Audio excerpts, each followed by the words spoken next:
셀트리온 일봉 차트를 보시죠. 오늘 5일선 위로 올라섰으니 추가로 데드라인을 논할 필요는 없어 보이네요. 지난주까지 21선의 지지를 받았지만 5일선에서는 저항을 받으며 횡보하는 흐름이었기 때문에 확실한 방향을 판단하기에는 애매함이 있었습니다. 몇몇 분이 셀트리온 공부 좀 더 하라고 하시니 좀 친해져 봐야겠군요. 셀트리온은 급등이 나오기 직전 30만 원을 돌파하면 매수가 가능하다는 의견을 멤버십 회원님들께는 드렸었습니다.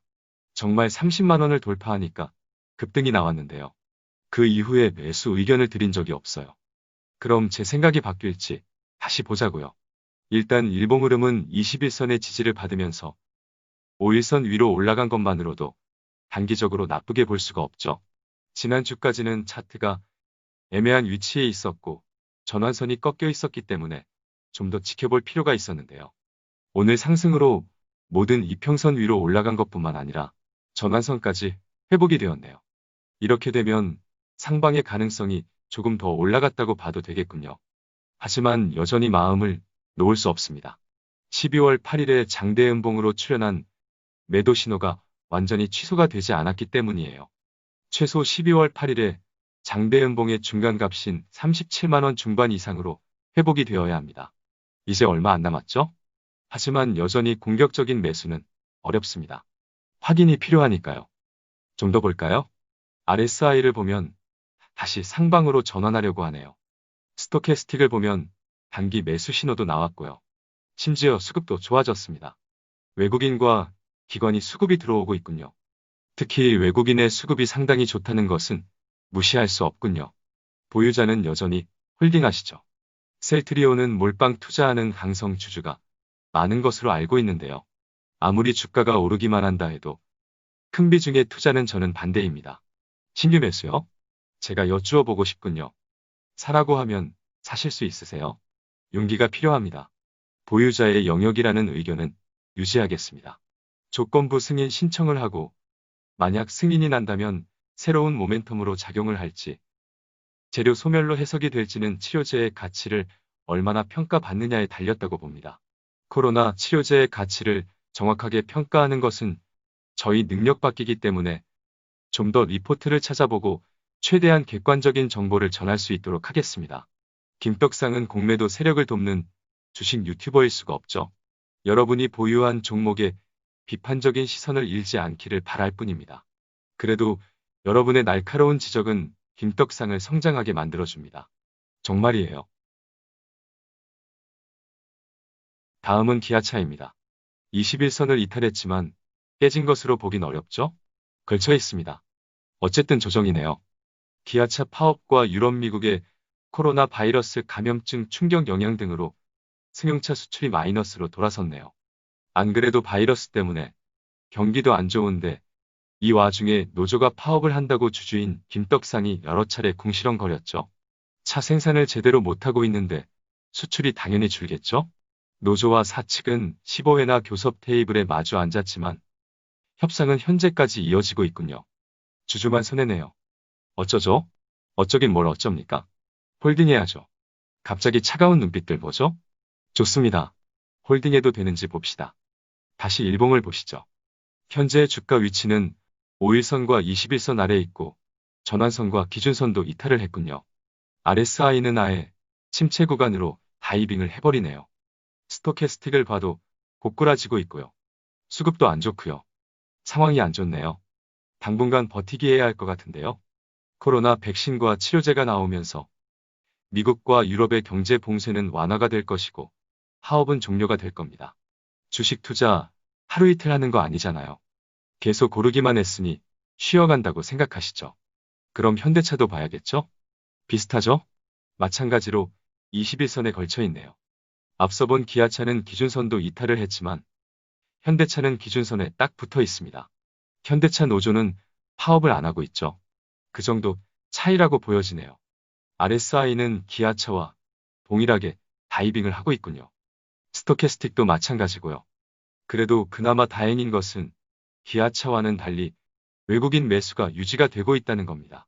당장의 흐름만 봤을 때는 기아차보다는 현대차가 조금 더 좋아 보입니다. 그래도 도찐개찐이죠? 국내도 조만간 사회적 거리두기 3단계 가능성이 높아지고 있어요. 국내 실적도 영향을 받을 가능성이 생겼습니다. 투심을 잡아드려야 하나요? 그냥 솔직하게 말씀드릴게요. 조정입니다. 그동안 상승세에서 단기 꼭지가 나온 거예요. 제가 기아차나 현대차는 당분간은 조정이다라고 누누이 말씀드렸죠? 이어지고 있는 겁니다. 언제 끝날지는 아무도 몰라요.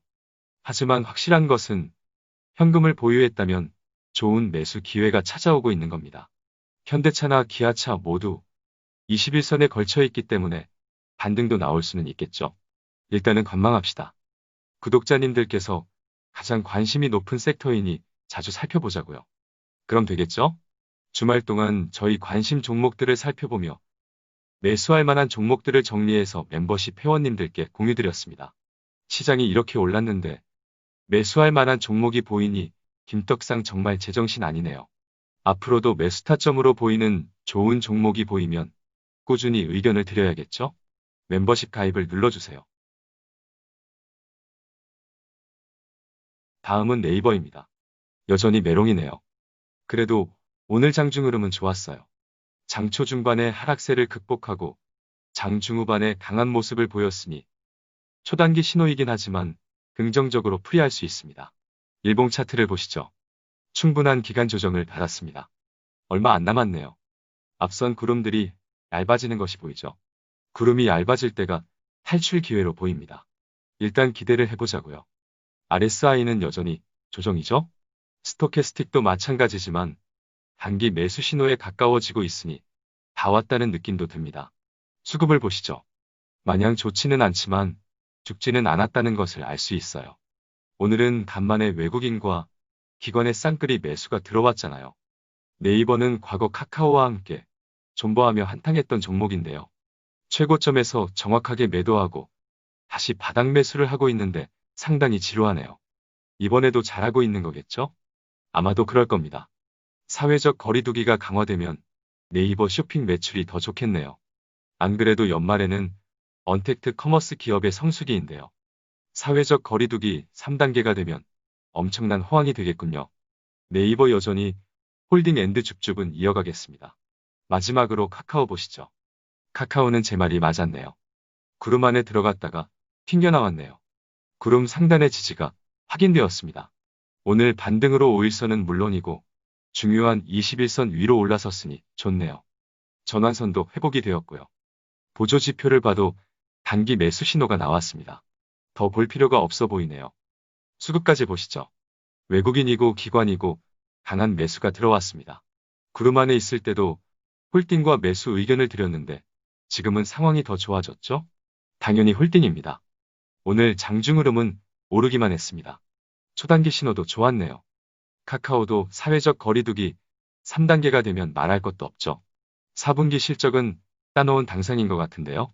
카카오가 살아나면 네이버도 영향은 받을 겁니다. 시장이 뭔가 어수선한 느낌도 있습니다. 미국의 경기 부양책 합의 소식에도 영국에서의 코로나 변종 바이러스 확산 소식도 전해지고 있고요. 국내 바이러스 확산세도 멈출 생각을 안 합니다. 오늘 살펴본 종목들만 해도 모두 코로나의 영향을 받는 기업들이죠. 언택트주도 들고 있고 컨택트주도 들고 있으니 그냥 어수선하네요. 이럴 때일수록 너무 흔들리지 말고 기다리는 투자를 해야 할 것 같아요. 매수는 낚시를 하듯이 기다리고 보유는 내년을 기다리는 투자를 한다면 어수선한 시장도 잘 극복이 되실 겁니다. 주식 투자는 기다리는 재미로 하는 겁니다. 그렇죠?